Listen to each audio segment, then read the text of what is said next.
Hello everyone, welcome to my channel guys. कैसे हैं आप सब? आई होप आप सब अच्छे होंगे। मैं भी अच्छी हूँ। एंड आज का जो वीडियो है वो बहुत इंपॉर्टेंट है। एंड साथ ही साथ आज मैं बहुत दुखी भी हूँ। दुखी इस कारण से हूँ क्योंकि इस एक बीमारी के बारे में मैंने सुना बहुत है, इनफैक्ट इसका ट्रीटमेंट भी देखा है होते हुए।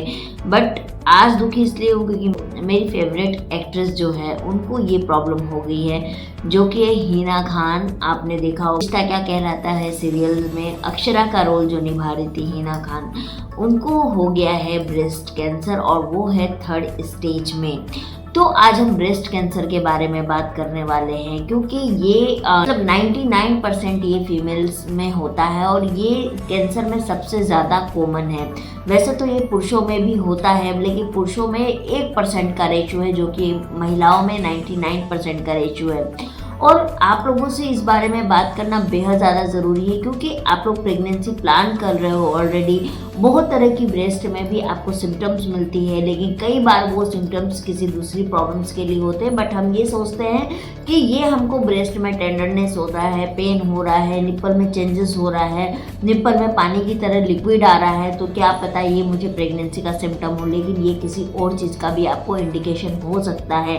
तो आज हम इसके बारे में कम्प्लीटली जानकारी लेंगे, बताएंगे और सतर्क रहेंगे। इस वीडियो का पूरा जो बनाने का उद्देश्य है वो है आपको सतर्क और सावधान करना, क्योंकि आप सबको भी पता है कि कैंसर का ट्रीटमेंट कितना ज़्यादा एक्सपेंसिव होता है और इसकी जो स्टेज होती है 3rd एंड 4th स्टेज जो होती है उसके बाद में बहुत ज़्यादा मुश्किल हो जाती है कि जान बच पाए पेशेंट की, और अगर बच भी गया तो बहुत ज़्यादा स्ट्रगल वाली होती है। तो इसीलिए आज हम जानेंगे ब्रेस्ट कैंसर के बारे में। और आप लोग भी प्लीज़ इस वीडियो को पूरा देखिएगा, ज़्यादा से ज़्यादा हो सके तो शेयर कीजिएगा।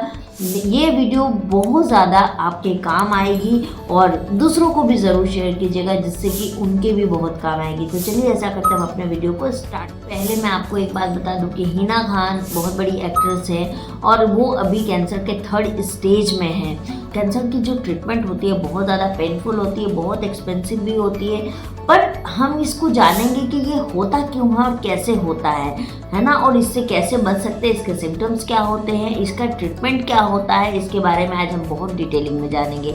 तो सबसे पहले हम समझते हैं कि कैंसर आखिर है क्या, स्तन कैंसर किसको कहते हैं। ब्रेस्ट कैंसर जो है वो सबसे आम कैंसर है जो महिलाओं और जन्म के समय महिलाएं होते हैं, और ये जो है आपके स्तनों में कैंसर की कोशिकाएं बढ़ जाती है जिससे कि आपके स्तन में ट्यूमर होने लगता है।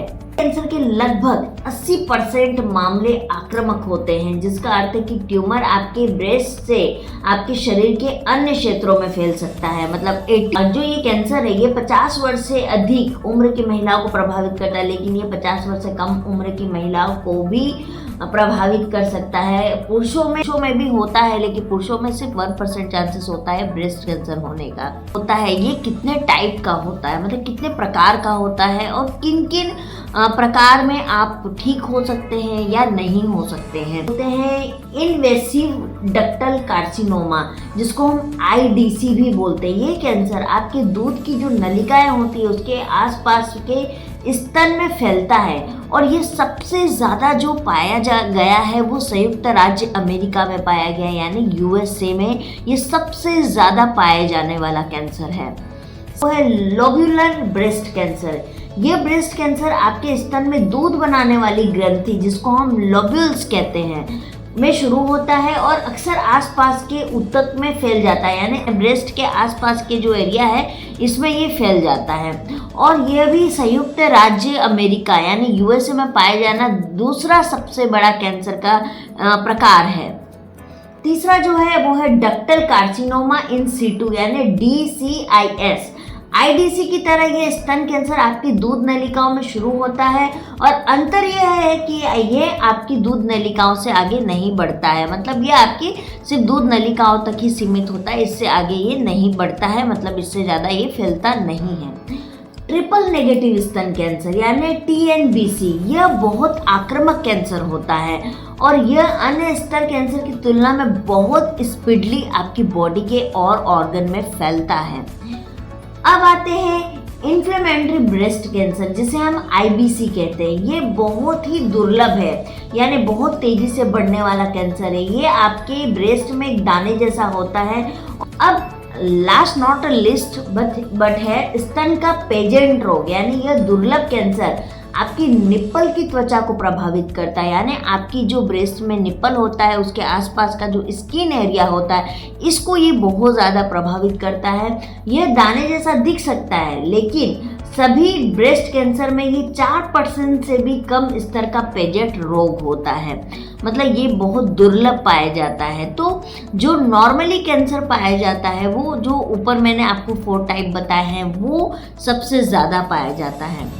स्तन कैंसर का जो लक्षण होता है वो स्तन के आकार में परिवर्तन, आकृति में परिवर्तन आपको सबसे पहले दिखने मिलेगा। आपके स्तन में आपको गांठ या मटर के दाने जैसी छोटी कुछ आपको फील हो सकता है। कभी भी आपको जब ऐसा फील हो, पेन हो, तो आपको मैं एक चीज़ आपको और बता रही हूँ, स्तन कैंसर में ट्यूमर को देखने का मेडिकल जिस तरीके से देखा जाता है, अगर ये आपका ब्रेस्ट है तो ऑलवेज ब्रेस्ट को आप एक हैंड नीचे एक हैंड ऊपर, इस तरीके से आप इसको हमेशा दबा के देखिए। अगर आपको किसी जगह पे गांठ लग रही है, ट्यूमर लग रहा है, या कोई एक पॉइंट पे आपको बेहद ज़्यादा पेन का अनुभव हो रहा है, तो आप इसको डॉक्टर को ज़रूर दिखाइए, ठीक है। आपको इसको एकदम इग्नोर नहीं करना है, और ये सबसे पहला स्टेज होता है कैंसर का। इसमें या उसके आसपास में आपको गांठ या मोटापन आपको दिखेगा।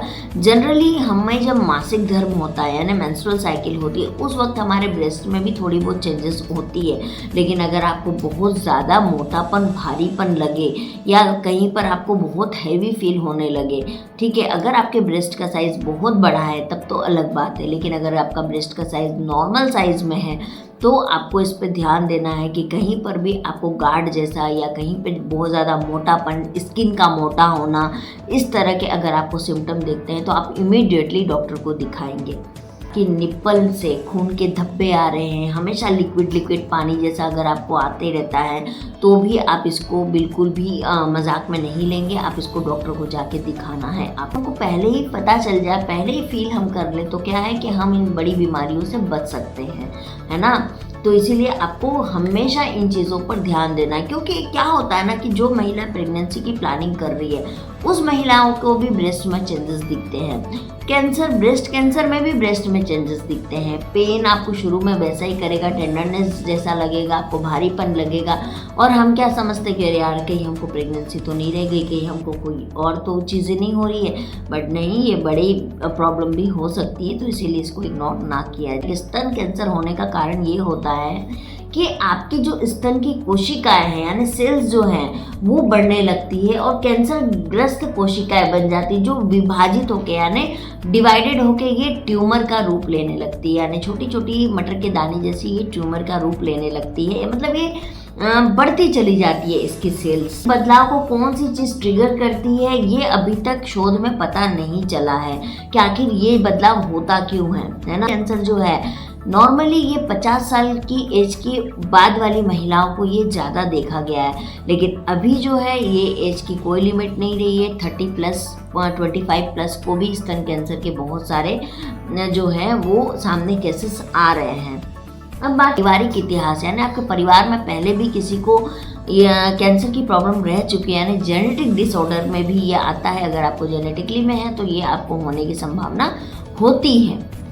अल्कोहल का इस्तेमाल करता है, शराब बहुत ज़्यादा पीते हैं, उनको भी ये प्रॉब्लम होने का खतरा होता है। हैवी वेट वाले जो लोग होती है, स्पेशली फीमेल्स, ये खतरा बहुत ज़्यादा बढ़ जाता है। इस दर्द है आपके छाती में, अगर आपको दर्द फील होता है तो भी ये आपको आगे जाके स्तन कैंसर होने का डर हो जाता है। स्तन कैंसर ब्रेस्ट से फैलता है तो किस किस ऑर्गन्स को या किस किस हमारी बॉडी के क्षेत्र को ये सबसे ज़्यादा नुकसान पहुंचा सकता है। सबसे ज़्यादा आपके मस्तिष्क को, हड्डियों को, आपके लीवर को, फेफड़े को ये सबसे ज़्यादा हार्म करता है। करते कि स्तन कैंसर का निदान क्या है, इसका ट्रीटमेंट क्या है, ये कैसे ठीक होता है। तो स्तन कैंसर के लिए आपको जो है शारीरिक परीक्षण या मैमोग्राफ का आदेश दे सकते हैं, जिसमें कि आपको स्तन का अल्ट्रासाउंड, यानी आपको जो है ब्रेस्ट का अल्ट्रासाउंड करवाने के लिए डॉक्टर बोल सकते हैं। या MRI स्कैन या फिर आपको सेकंड MRI स्कैन के लिए डॉक्टर कह सकते हैं। तीसरा जो है स्तन का यानी ब्रेस्ट की बायोप्सी हो सकती है या बायोप्सी करनी पड़ती है। चौथा जो है हार्मोन रिसेप्शन की जांच यानी इम्यून हिस्टोकेमिस्ट्री परीक्षण आपका किया जाता है। और लास्ट है स्तन कैंसर का कारण बनने वाले उत्परिवर्ती की पहचान के लिए आपके आनुवांशिक परीक्षण भी की जाती है, यानी आपका पारिवारिक इतिहास की जानकारी भी ली जाती है कि आपके परिवार में ये प्रॉब्लम कहीं किसी को था पहले। अगर होता है तो इसको एक अनुमान माना जाता है कि आपको ये जेनेटिकली ये आपको मिला है। कौन कौन से होते हैं तो इसके टोटल 4 स्टेज होते हैं। पहला जो स्टेज होता है उसको चरण 0 यानी स्टेज 0 बोला जाता है, जिसमें कि आपको यह रोग गैर आक्रामक है, मतलब ये आपका फैलता नहीं है, ये आपके स्तन की नलिकाएं से आपके स्तन के अन्य भागों में नहीं फैलेगा। स्टेज 1 जो होता है ये आसपास के जो कोशिकाएं होती है इसको ये अटैक करना चालू कर देता है स्तन से। सेकंड जो स्टेज है उसमें है कि कैंसर के जो वो ट्यूमर का रूप ले लेता है ना, मटर के दाने की तरह ये रूप ले लेता है। रहते स्टेज 3 में, इसमें क्या होता है कि लिम्फ नोड्स में स्तन का कैंसर होता है, जो कि स्टेज 3 में आमतौर पर स्थानीय रूप से स्तन कैंसर के रूप में मान लिया जाता है इसको। और लास्ट होता है चौथा स्टेज, जो कि कैंसर आपके स्तन से आपकी हड्डी, यकृत, लीवर, मस्तिष्क तक ये चौथे स्टेज पे पहुंच जाता है। इसके बाद में बहुत ज़्यादा दिक्कत हो जाती है कि पेशेंट बच पाएगा या नहीं बच पाएगा।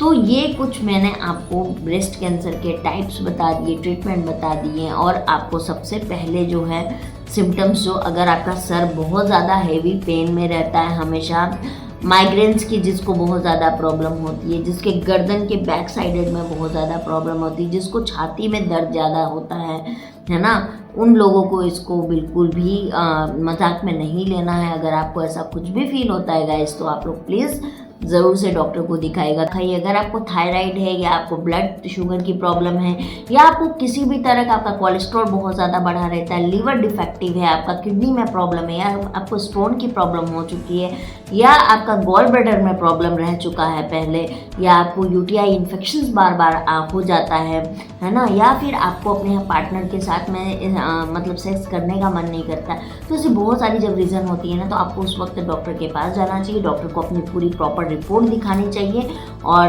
डॉक्टर के बताए हुए निर्देश पर आपको चलना चाहिए। ये मैं आपको पर्सनली सजेस्ट करूँगी कि हमेशा अपने डॉक्टर की बात सुने और करें, है ना। क्योंकि यूट्यूब पे देखिए गाइस, यूट्यूब पे बहुत लोग वीडियो बनाते हैं, बहुत लोग नॉलेजेबल लोग भी बैठे हैं, बहुत लोग अननॉलेजेबल लोग भी बैठे हुए हैं, लेकिन मुझे ऐसा लगता है कि जितना डॉक्टर को नॉलेज होता है उतना किसी को नहीं होता है। तो इसीलिए आपको डॉक्टर से परामर्श करनी चाहिए हर चीज़ों के बारे में, वो ज़्यादा बेहतर होता है। तो आई होप आपको ये वीडियो काफ़ी अच्छा लगा होगा, काफ़ी नॉलेजेबल लगा होगा। अगर अच्छा लगे तो please like, subscribe and share में, और ऐसे ही इन्फॉर्मेटिव वीडियोस को देखने के लिए मेरे चैनल को ज़रूर से सब्सक्राइब कर ले, लाइक कर ले और शेयर कर ले। मैं मिलती हूँ आप लोगों से बहुत जल्दी एक नई वीडियो, एक नए नॉलेजेबल वीडियो के साथ। तब तक के लिए बाय बाय, अपना ख्याल रखिए, अच्छे से रहिए और आप लोगों से